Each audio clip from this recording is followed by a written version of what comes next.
नमस्कार। आज हम एक बहुत ही दिलचस्प विषय पर बात कर रहे हैं, वायरलेस ऊर्जा प्रसारण, वायरलेस पावर ट्रांसमिशन।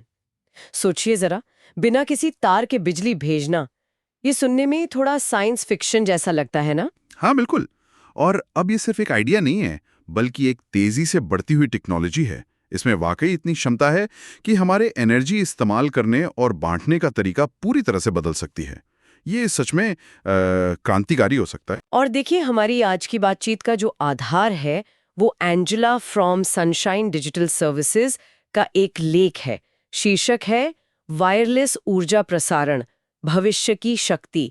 तो इस लेख की मदद से हम थोड़ा गहराई में जाएंगे, समझने की कोशिश करेंगे कि ये टेक्नोलॉजी आखिर है क्या, काम कैसे करती है, इसमें कौन कौन सी मुख्य टेक्नोलॉजीज हैं, क्योंकि ये कोई एक चीज़ तो है नहीं। और सबसे ज़रूरी बात, ये कैसे बदल सकती है हमारे एनर्जी डिस्ट्रीब्यूशन, कंजम्पशन और शेयरिंग के तरीकों को।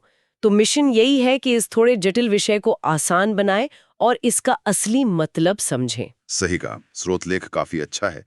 इसमें संभावनाओं से लेकर चुनौतियों तक कई पहलू शामिल किए गए हैं।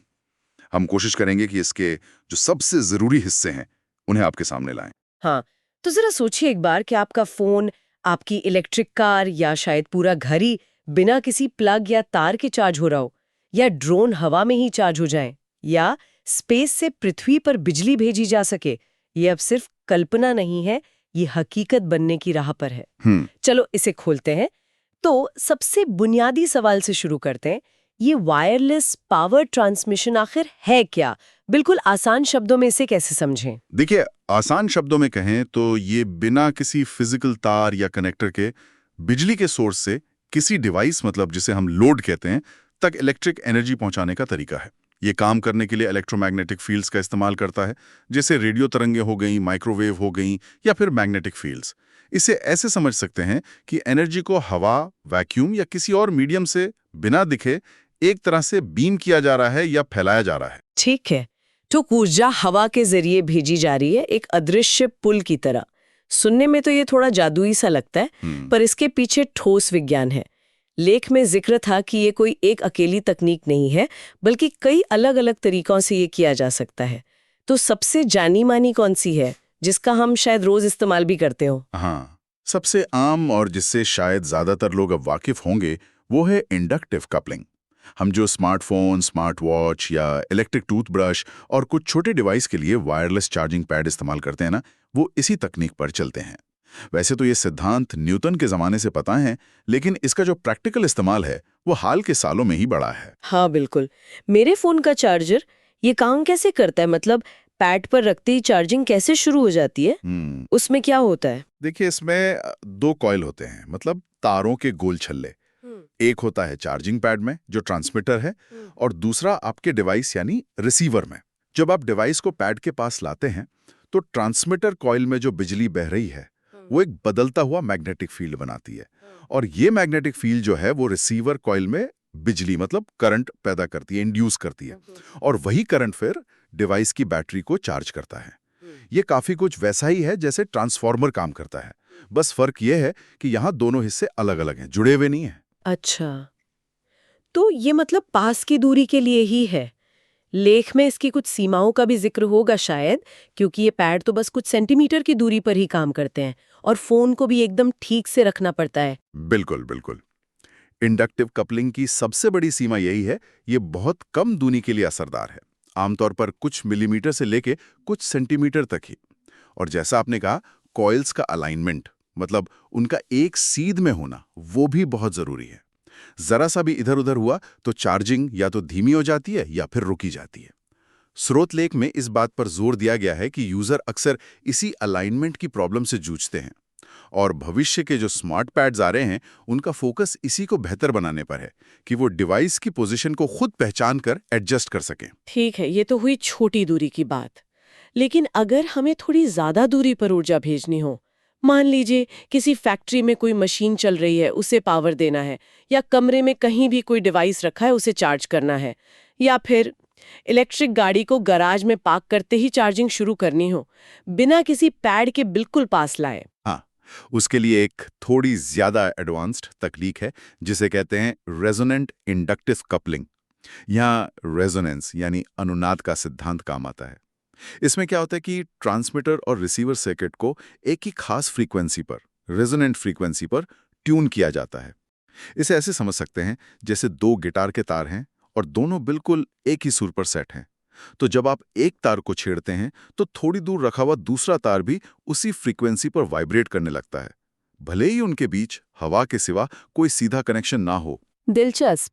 तो इस रेजोनेंस से क्या फायदा होता है, क्या बेहतर होता है इससे? इस रेजोनेंस की वजह से एनर्जी ज्यादा कुशलता से, मतलब एफिशिएंसी से, और ज्यादा दूरी तक भेजी जा सकती है, कुछ सेंटीमीटर से लेकर कुछ मीटर तक। और इंडक्टिव कपलिंग के मुकाबले इसमें अलाइनमेंट की जो जरूरत है वो भी थोड़ी कम हो जाती है। इलेक्ट्रिक वाहन यानी ईवी चार्जिंग के लिए ये एक बहुत ही आकर्षक तकनीक है। सोचिए आप अपनी ईवी गैराज में पार्क करें और वो अपने आप चार्ज होने लगे, बिना कोई प्लग लगाए या किसी खास पैड पर एकदम सटीक पार्क किए बिना। लेख में बताया गया है कि कई कंपनियां इसी तकनीक पर आधारित ईवी चार्जिंग सिस्टम्स बना रही हैं। हालांकि अभी स्टैंडर्डाइजेशन और लागत जैसी चुनौतियां तो हैं ही। कुछ मीटर तक, हाँ, ये तो कई इस्तेमाल के दरवाजे खोल सकता है। लेकिन लेख यहीं नहीं रुका था। उसमें तो माइक्रोवेव और लेजर बीम से ऊर्जा भेजने का भी जिक्र था। अब यहाँ बात वाकई बहुत दिलचस्प हो जाती है। ये तो मतलब साइंस फिक्शन को हकीकत बनाने जैसा है। क्या हम सच में माइक्रोवेव या लेजर से बिजली भेज सकते हैं? क्या ये सुरक्षित है? हाँ, ये बिल्कुल संभव है और इस पे दशकों से रिसर्च चल रही है। हालांकि ये अभी रोजमर्रा के इस्तेमाल में नहीं है। माइक्रोवेव पावर ट्रांसमिशन जो है वो बहुत लंबी दूरी, मतलब कई किलोमीटर या उससे भी ज़्यादा तक बड़ी मात्रा में एनर्जी भेज सकता है। इसमें पहले इलेक्ट्रिक एनर्जी को माइक्रोवेव तरंगों में बदला जाता है, फिर एक बड़े एंटीना से एक बीम की तरह भेजा जाता है, और दूसरी तरफ एक खास तरह का एंटीना होता है जिसे रेक्टेना कहते हैं। रेक्टेना, ये क्या होता है? रेक्टेना यानी रेक्टिफाइंग एंटीना। ये इन माइक्रोवेव तरंगों को पकड़कर वापस इस्तेमाल करने लायक बिजली, आमतौर पे डीसी करंट, में बदल देता है। अच्छा, रेक्टेना, ठीक है। लेकिन इतनी लंबी दूरी पर माइक्रोवेव से बिजली भेजना, इसका असल में इस्तेमाल कहाँ हो सकता है? ये सुनने में तो बहुत बड़ा लगता है। स्रोत लेख में इसका जो सबसे महत्वाकांक्षी इस्तेमाल बताया गया है वो है अंतरिक्ष आधारित सौर ऊर्जा प्रणालियां, यानी स्पेस बेस्ड सोलर पावर या SBSP। सोचिए, पृथ्वी के ऑर्बिट में बहुत बड़े बड़े सोलर पैनल लगाए जाएं जो 24 घंटे सातों दिन सूरज की रोशनी से एनर्जी इकट्ठा करें, क्योंकि स्पेस में न तो बादल होते हैं न रात होती है। फिर इस एनर्जी को माइक्रोवेव बीम के जरिए पृथ्वी पर बने बड़े बड़े रेक्टिना फार्म्स तक भेजा जाए, जहां इसे साफ बिजली के रूप में हमारे ग्रिड में शामिल किया जा सके। अविश्वसनीय। स्पेस से वायरलेस बिजली। लेकिन क्या ये प्रैक्टिकल है? लेख में जरूर इसकी चुनौतियों का जिक्र होगा। इतनी दूरी पर एनर्जी भेजने में कितनी एनर्जी बर्बाद होगी, और सुरक्षा, मतलब क्या ये माइक्रोवेव बीम खतरनाक नहीं होगा किसी के लिए? आपने बिल्कुल सही मुद्दे उठाए और लेख इन चुनौतियों पर विस्तार से बात करता है। पहली है एफिशिएंसी यानी दक्षता। लंबी दूरी पर माइक्रोवेव भेजने में एनर्जी लॉस तो होता है, हालांकि ये पारंपरिक तारों से लंबी दूरी पर होने वाले लॉस से कम हो सकता है। अभी जो प्रोटोटाइप्स हैं उनमें एंड टू एंड एफिशिएंसी, मतलब सोलर पैनल से लेकर पृथ्वी पर बिजली मिलने तक, उसमें अभी सुधार की बहुत गुंजाइश है। दूसरी और शायद सबसे बड़ी चिंता है सुरक्षा, सेफ्टी। हाई पावर वाले माइक्रोवेव बीम पक्षियों, हवाई जहाज़ों या अनजाने में अगर कोई इंसान या जानवर रास्ते में आ जाए तो उनके लिए खतरनाक हो सकते हैं। साथ ही यह हमारे कम्युनिकेशन सिस्टम्स में इंटरफेरेंस भी पैदा कर सकते हैं। इसलिए बीम को बहुत ही सटीक रूप से कंट्रोल करने, ऑटोमेटिक शट ऑफ सिस्टम बनाने और सुरक्षित ऑपरेशन के लिए कड़े अंतर्राष्ट्रीय नियम और स्टैंडर्ड्स बनाने की जरूरत होगी। लेख ये भी कहता है कि पब्लिक एक्सेप्टेंस, मतलब लोगों का भरोसा जीतना, भी एक बड़ा मुद्दा है। लोगों को ये यकीन दिलाना होगा कि उनके सिर के ऊपर से अदृश्य एनर्जी बीम गुजरना सुरक्षित है। लागत, कॉस्ट, इसमें इतने बड़े स्ट्रक्चर बनाना और धरती पर रेक्टेना फार्म्स बनाना, इसकी लागत बहुत ज्यादा होगी, खगोलीय होगी। ठीक है, तो माइक्रोवेव हुआ लंबी दूरी और बड़ी मात्रा में बिजली के लिए, लेकिन कई चुनौतियों के साथ। अब लेजर तकनीक के बारे में क्या? लेख में उसका भी जिक्र था। वो माइक्रोवेव से कैसे अलग है? लेजर पावर ट्रांसमिशन भी लंबी दूरी की तकनीक है, लेकिन ये माइक्रोवेव से काफी अलग है। इसमें एनर्जी को एक बहुत ही फोकस्ड पतली लेजर बीम के रूप में भेजा जाता है। इसका सबसे बड़ा फायदा इसकी सटीकता। आप एनर्जी को बहुत छोटे रिसीवर तक एकदम सटीक तरीके से पहुंचा सकते हैं। माइक्रोवेव बीम फैलते हैं, जबकि लेजर बीम लंबी दूरी तक फोकस्ड रह सकते हैं। रिसीवर पर खास तरह के फोटोवोल्टिक सेल होते हैं, जो लेजर की खास वेवलेंथ के लिए बने होते हैं। वो इस लाइट एनर्जी को वापस बिजली में बदलते हैं। तो इसकी सटीकता इसे किन कामों के लिए ज्यादा बेहतर बनाती है? ये उन एप्लीकेशंस के लिए बहुत उपयोगी है जहां टारगेट छोटा हो या हिल रहा हो, या जहां बिखराव मतलब स्पिलेज को कम करना बहुत जरूरी हो। जैसे लेख में कुछ उदाहरण दिए हैं, उड़ते हुए ड्रोन या विमानों को चार्ज करना ताकि वो ज्यादा देर तक हवा में रह सकें, दूर या मुश्किल जगहों पर लगे सेंसर या डिवाइस को पावर देना जहां तार ले जाना या बैटरी बदलना बहुत मुश्किल हो, सैटेलाइट्स को स्पेस में पावर बीम करना, और हाई एल्टीट्यूड प्लेटफॉर्म्स HAPs जैसे स्ट्रेटोस्फीयर में तैरने वाले गुब्बारे या प्लेन जो कम्युनिकेशन या निगरानी के लिए इस्तेमाल होते हैं, उनको लगातार एनर्जी देना। और यहाँ दिलचस्प बात यह है कि जैसा स्रोत लेख भी साफ करता है, कोई एक सबसे अच्छी WPT तकनीक नहीं है। हर तकनीक की अपनी खासियतें हैं, अपने फायदे हैं, अपनी सीमाएं हैं और अपने सही इस्तेमाल हैं। इंडक्टिव कपलिंग हमारे पर्सनल गैजेट्स के लिए है, रेजोनेंट कपलिंग कुछ मीटर की दूरी और मीडियम पावर के लिए जैसे EV चार्जिंग या इंडस्ट्री में, माइक्रोवेव बहुत लंबी दूरी और हाई पावर के लिए जैसे स्पेस से एनर्जी, और लेजर लंबी दूरी पर सटीक टारगेटिंग के लिए जैसे ड्रोन या सैटेलाइट। भविष्य में शायद इन तकनीकों का कॉम्बिनेशन भी देखने को मिले। तो इसका मतलब क्या हुआ? ये सारी अलग अलग तकनीकें, इंडक्टिव, रेजोनेंट, माइक्रोवेव, लेजर, ये सब मिलकर हमारे जीवन और हमारी इंडस्ट्रीज को कैसे प्रभावित कर सकती हैं? ये सिर्फ गैजेट चार्ज करने या भविष्य की किसी स्पेस योजना से तो कहीं ज्यादा बड़ा मामला लगता है, लेकिन इसके जो व्यापक असर है उनके बारे में क्या कहता है? बिल्कुल, इसके असर बहुत व्यापक और गहरे हो सकते हैं। स्रोत लेख कई खास एरिया पर रोशनी डालता है। पहला तो है गतिशीलता और सुविधा, मोबिलिटी एंड कन्वीनियंस। ये सबसे साफ है। ऐसे डिवाइस जो हमेशा चार्ज रहें, बिना तार या प्लग की चिंता किए। सोचिए, पब्लिक ट्रांसपोर्ट में, एयरपोर्ट पर, कैफे में वायरलेस चार्जिंग जोन बने हों। इलेक्ट्रिक गाड़ियां हाईवे पर चलते चलते ही चार्ज हो सकें, जिसे डायनामिक चार्जिंग कहते हैं। घरों और ऑफिसों से तारों का जंजाल खत्म हो सकता है, जिससे इंटीरियर डिजाइन और आर्किटेक्चर में भी नई पॉसिबिलिटीज खुलेंगी। दूसरा, औद्योगिक स्वचालन, इंडस्ट्रियल ऑटोमेशन। फैक्ट्रियों में रोबोट्स, ऑटोमेटेड गाड़ियां, AGVs और सेंसर्स को बिना रुके लगातार पावर मिल सकती है। इससे प्रोडक्टिविटी बढ़ेगी और रखरखाव का खर्चा कम होगा। तीसरा, स्वास्थ्य सेवा, हेल्थ केयर एप्लीकेशंस। ये एक बहुत ही महत्वपूर्ण एरिया है। जैसा हमने पहले बात की, शरीर के अंदर लगे इम्प्लांट्स जैसे पेसमेकर, डिफाइब्रिलेटर, कॉक्लियर इम्प्लांट, न्यूरोस्टिमुलेटर, उनको बिना सर्जरी के बाहर से ही चार्ज किया जा सकेगा। लेख में यह भी बताया गया है कि इससे भविष्य में और छोटे और ज्यादा काबिल इलेक्ट्रोस्यूटिकल्स, मतलब दवा देने वाले या निगरानी करने वाले छोटे इम्प्लांट बनाना संभव होगा। ये मरीजों की जिंदगी की क्वालिटी और सुरक्षा में बहुत बड़ा सुधार ला सकता है। हाँ, ये हेल्थ केयर वाला पहलू तो वाकई जिंदगी बदलने वाला लगता है। और पर्यावरण या सस्टेनेबिलिटी के नजरिए से इसका क्या महत्व है? क्या ये ग्रीन एनर्जी की तरफ बढ़ने में भी मददगार हो सकता है? स्थिरता यानी सस्टेनेबिलिटी के लिए भी ये महत्वपूर्ण हो सकता है। हालांकि इस पर थोड़ी बहस भी है। एक तरफ वायरलेस पावर ट्रांसमिशन को रिन्यूएबल एनर्जी सोर्स जैसे दूरदराज के सोलर या विंड फार्म से एनर्जी को ग्रिड या यूजर्स तक पहुंचाने में मदद मिल सकती है, खासकर उन इलाकों में जहां केबल बिछाना मुश्किल या महंगा हो। इससे ट्रेडिशनल तारों में होने वाले ट्रांसमिशन और डिस्ट्रीब्यूशन लॉस को भी कुछ हद तक कम किया जा सकता है। हालांकि ये भी सच है कि वायरलेस ट्रांसमिशन में भी अपनी तरह की इनएफिशिएंसी होती है। लेख का तर्क है कि अगर एफिशिएंसी में सुधार होता है तो ये एनर्जी के बेहतर इस्तेमाल में योगदान दे सकता है। अगर हम इसे बड़ी तस्वीर से जोड़ें तो ये एनर्जी ग्रिड को ज्यादा लचीला, मतलब रेजिलिएंट और डिसेंट्रलाइज बनाने में मदद कर सकता है। माइक्रोग्रिड्स और लोकल एनर्जी शेयरिंग स्कीम्स को बढ़ावा मिल सकता है। और आजकल तो हर चीज कनेक्टेड हो रही है, स्मार्ट शहर, इंटरनेट ऑफ थिंग्स, IoT। लेख में इसके लिए WPT की क्या भूमिका बताई गई है? हाँ, स्मार्ट शहरों और IoT के लिए ये एक तरह की इनेबलिंग टेक्नोलॉजी हो सकती है। भविष्य के स्मार्ट शहरों में अरबों की संख्या में सेंसर्स, कैमरे, एक्चुएटर्स और दूसरे कनेक्टेड IoT डिवाइस होंगे। ये सब मिलकर ट्रैफिक, प्रदूषण, एनर्जी यूज, पब्लिक सेफ्टी वगैरह की निगरानी और मैनेजमेंट करेंगे। अब इन अरबों डिवाइसों की बैटरी बदलना या उन्हें तार से जोड़ना तो लगभग नामुमकिन होगा। लेख के मुताबिक WPT इन अरबों डिवाइसों को बैकग्राउंड में बिना किसी इंसान के दखल के लगातार बिजली देने का एक प्रैक्टिकल तरीका हो सकता है। इससे स्मार्ट शहरों का पूरा कॉन्सेप्ट हकीकत बन पाएगा। और अंतरिक्ष अन्वेषण, स्पेस एक्सप्लोरेशन। हमने स्पेस बेस्ड सोलर पावर की बात तो की, लेकिन क्या स्पेस मिशंस में भी इसका इस्तेमाल हो सकता है? मान लीजिए छोटा न्यूक्लियर रिएक्टर या बड़ा सोलर फार्म से वायरलेस तरीके से एनर्जी भेजी जा सकती है, खासकर लंबी ध्रुवीय रातों में जब सोलर एनर्जी नहीं मिलती।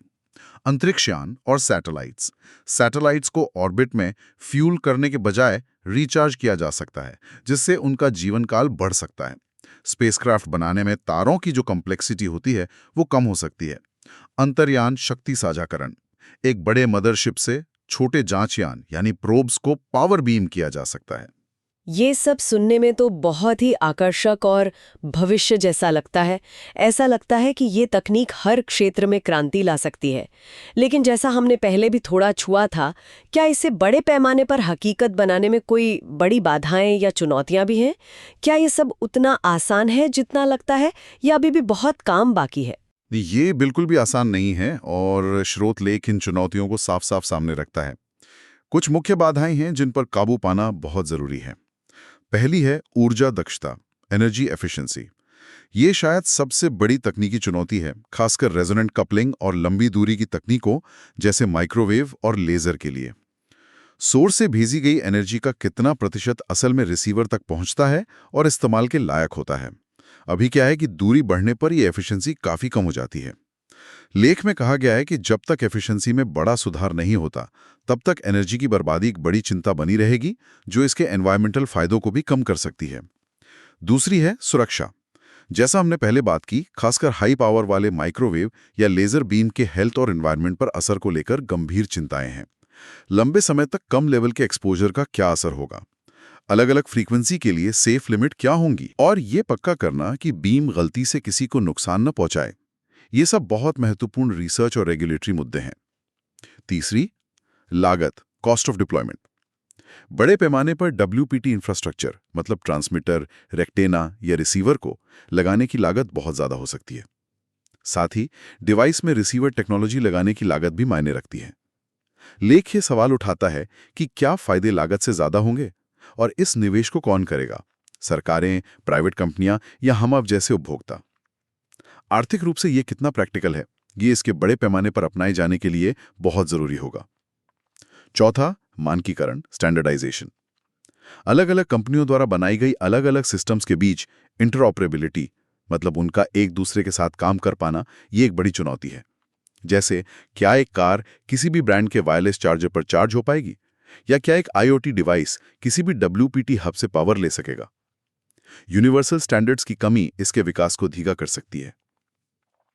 और पांचवा, नियामक बाधाएं, रेगुलेटरी हर्डल्स। रेडियो स्पेक्ट्रम का इस्तेमाल कैसे होगा, माइक्रोवेव के लिए सेफ्टी के नियम क्या होंगे और अंतर्राष्ट्रीय समझौते बनाना, ये सब एक जटिल प्रक्रिया है जिसमें समय लगेगा। तो ये चुनौतियां तो काफी गंभीर हैं। एफिशिएंसी, सेफ्टी, कॉस्ट, स्टैंडर्डाइजेशन, नियम, इन्हें देखते हुए आगे क्या उम्मीद की जा सकती है? क्या हम जल्द ही इन तकनीकों को अपने रोजमर्रा के जीवन में सिर्फ इंडक्टिव चार्जिंग पैड से आगे बढ़ते हुए देखेंगे? देखिए, अच्छी बात यह है कि इन सभी चुनौतियों पर दुनिया भर की लैब्स और कंपनियों में जोर शोर से काम चल रहा है। स्रोत लेख काफी आशावादी है कि लगातार रिसर्च और डेवलपमेंट से समाधान जरूर मिलेंगे। जैसे मटेरियल साइंस में बेहतर कॉइल मटेरियल, ज्यादा कुशल रेक्टेना और फोटोवोल्टिक सेल बनाए जा रहे हैं। पावर इलेक्ट्रॉनिक्स में एनर्जी कन्वर्जन और ट्रांसमिशन को ज्यादा एफिशिएंट बनाने के लिए नए सर्किट डिजाइन्स और सेमीकंडक्टर्स आ रहे हैं। कंट्रोल सिस्टम्स में एडवांस एल्गोरिदम और AI का इस्तेमाल किया जा रहा है ताकि बीम को सटीक रूप से गाइड किया जा सके, सेफ्टी सुनिश्चित की जा सके और एफिशिएंसी को मैक्सिमाइज किया जा सके। तो हाँ, उम्मीद तो है कि हम धीरे धीरे WPT के ज्यादा इस्तेमाल देखेंगे। शायद पहले इंडस्ट्रियल सेटिंग्स में, मेडिकल डिवाइस में या प्रीमियम EV चार्जिंग में।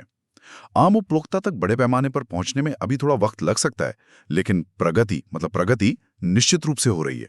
अवसर बहुत बड़े हैं और जैसे जैसे टेक्नोलॉजी मैच्योर होगी, एफिशिएंसी बढ़ेगी और लागत कम होगी, हम इसे अपने आसपास ज्यादा देखेंगे। तो जैसा कि हमने इस पूरी चर्चा में देखा और जैसा कि Angela from sunshine digital services के लेख ने भी बताया है, वायरलेस ऊर्जा प्रसारण अब सिर्फ साइंस फिक्शन का हिस्सा नहीं है। ये वाकई इलेक्ट्रिकल इंजीनियरिंग और एनर्जी सिस्टम्स के एक नए दौर की नींव रख रहा है। हाँ, चुनौतियां हैं, लेकिन इंडक्टिव चार्जिंग पैड से लेकर स्पेस बेस्ड सोलर पावर जैसी बड़ी योजनाओं तक इसकी संभावनाएं अपार हैं।